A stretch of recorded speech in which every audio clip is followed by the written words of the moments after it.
I was a performing artist, right? And my average income was about 4,000 a month, right? Just enough to pay the bills and maybe go on a holiday once a year. So I felt like, wow, Singapore really quite shack, right? It's how long will I take to have a private home or have a car, right?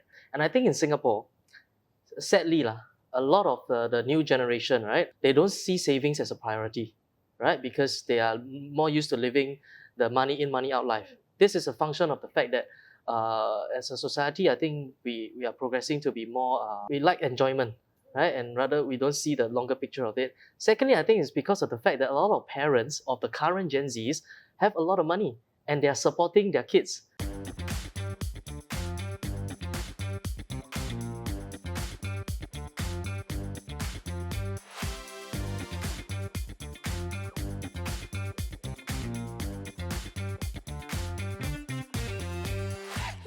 The next question, right? I mean, I hear you guys about enjoying life and everything, but of course, we also know that we need to be able to save money for it. So it's always very easy to say, oh, we should set aside a certain percentage of our income and everything. But in reality, for people that probably earn like 5 digits per month, saving could still be a very difficult thing. So how did the both of you start off your saving habit, or is there anything that you could share on how people could really force themselves to save? Because no more enjoying life, right? And then there's no way we could save anything. End of the day, you enjoy 50 years and then the remaining 20 years would be like miserable. So Eddy has a perfect solution for this. He shared this with me a couple of weeks back. I think I'll let him do the talking for this. Put it into an analogy, right? Think of a car. A car has 4 wheels, right? So all the 4 wheels must be well balanced for the car to function optimally, right? And reach peak performance. So one of the wheels is your earning power. The second wheel is your expenses, right? So keeping your expenses low and keeping your earning power high. And therefore, the third wheel will be your net savings. Your net savings will be healthy. And then the fourth wheel is going to be your rate of return that you can generate on your investment, right? Typically, say if you look at S&P 500, which represents the US market as a whole, you're looking at about 8 to 10% annualized return, in the history of S&P 500. So if you're not at least getting 8 to 10%, then you need to, probably relook at your portfolio to be able to achieve that range of return, because that is going to, use the power of compounding to help you to grow your investment over the long run. Yeah. So hypothetically, let's say for someone who is earning 10K a month, like you say, 5 digit, if you're able to set aside, say 20%, that's quite a fair, reasonable amount, right? So you set aside 2K, you have 8K to play, to spend, to enjoy life. So with that 2K a month, you put it into a structured, investment plan or a saving plan that and allow you to have some flexibility, but also enforce a certain level of discipline, so that you don't have to do manually, every month have to go and manually think about making the contribution. So it's automated. And if you can put it into an instrument, whether it's an ETF or certain actively managed funds that can give you a target return of about 8 to 10%, and if you have a good enough time horizon of at least say 10 to 20 years, right? I like to use 20 years because that's more than enough for about 2 or 3 market cycles. You can realistically expect a good, future value of about $1 million. So I repeat, 2,000 a month, compounding at 8 to 10% over a time horizon of 20 years will generate you at least $1 million in your retirement fund down the road. So what age should someone be looking at retirement? The minute they start working, or when they start having a family, when everything is stable, that you know that, okay, my partner and I are aligned in terms of our goals. So when should someone, because the time horizon that we're looking at is like 20 years, right? It means that you can't really afford to be looking at it a little too late.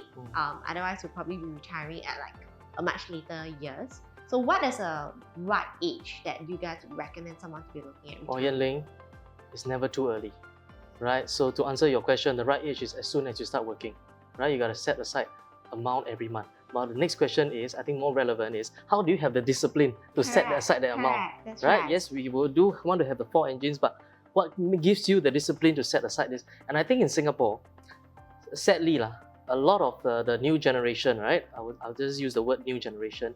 They don't see savings as a priority, right? Because they are more used to living the money in, money out life. This is a function of the fact that as a society, I think we are progressing to be more, we like enjoyment, right? And rather we don't see the longer picture of it. Secondly, I think it's because of the fact that a lot of parents of the current Gen Zs have a lot of money and they are supporting their kids, right? And they know that these kids know that the parents will be there to save them if they don't have enough money. And they know that when the parents pass on, they will have the inheritance. I think this is very dangerous set of thinking, because then it doesn't inculcate a sense of urgency to save in this current generation, right? So yes, in layman terms, how to have this urgency to save?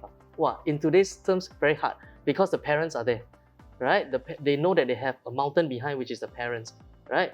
But because of this, a lot of the new generation do not, when they don't have this habit of saving for rainy day, it affects their whole planning in terms And of their their approach on how their like finances are being spent. Absolutely, right? So they can have a lot of education, but financial education is very different from academic education, especially in Singapore, right? So I don't know.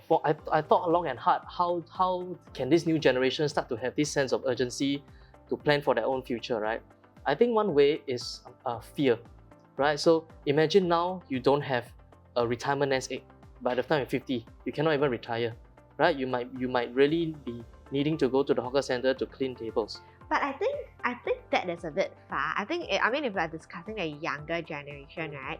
A lot of them probably retirement is probably not even in their thoughts at the moment. A lot of them, I'm also hearing the part about, I can't even buy a house because HDB these days are almost $1 million. And if I'm just fresh out of school, how am I going to be able to afford something this expensive? So to them, they kind of just give up before they even start trying. So yes, agree there are like probably a good percentage of people with very wealthy parents around with the Gen Zs, but there are also people with parents that are a bit more from a humble background. So how can a fresh grad, probably with like 3 to 4K earning income, realistically plan for their own retirement the minute they start working? And how long will that take?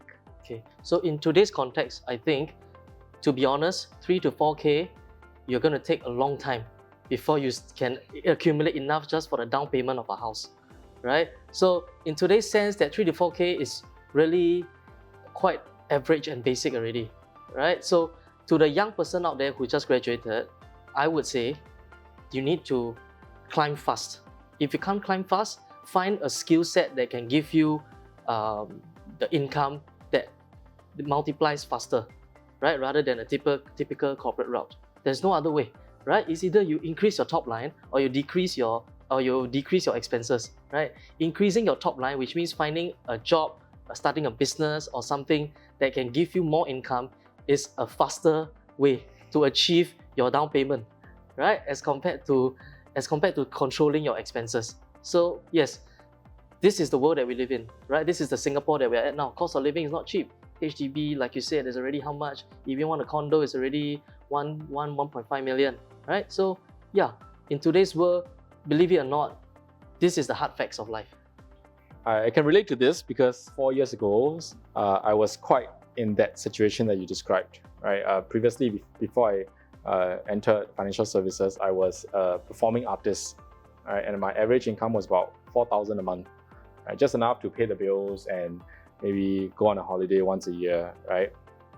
So I felt like, wow, Singapore really quite shack, right? It's how long will I take to have a private home or have a car, right? So very relatable. Now, the key is, in order to break out of that vicious cycle, you need to do something drastically different, right?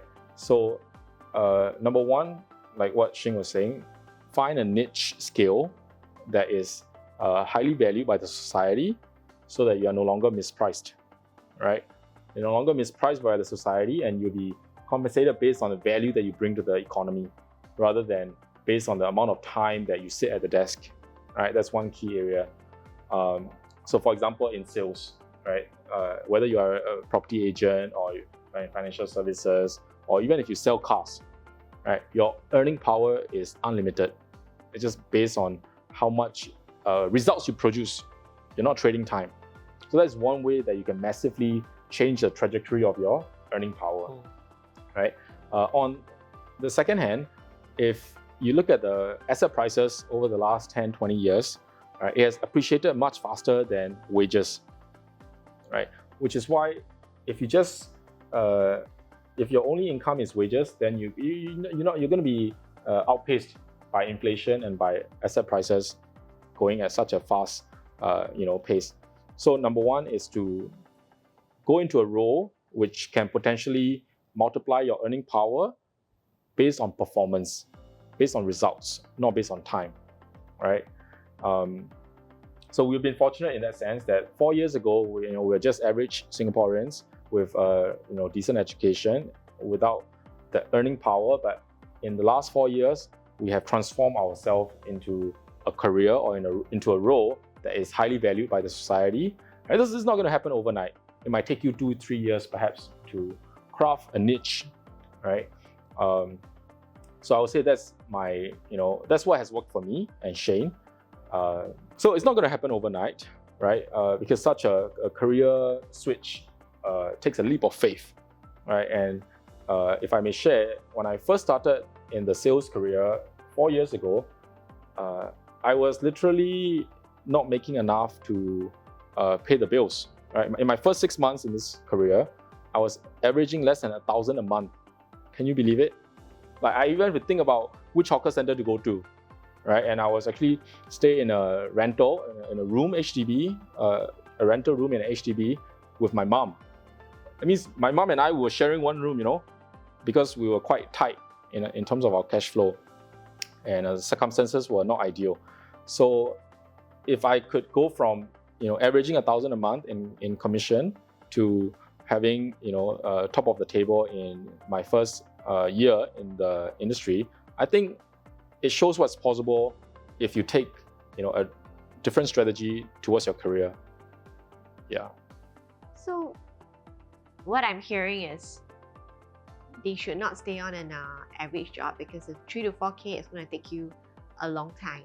So they probably will need to think about how to up their own value or find a career that can probably give them a lot more. Otherwise, it's going to be a long preparation all the way to retirement. Absolutely. That's the real harsh truth of a capitalistic society.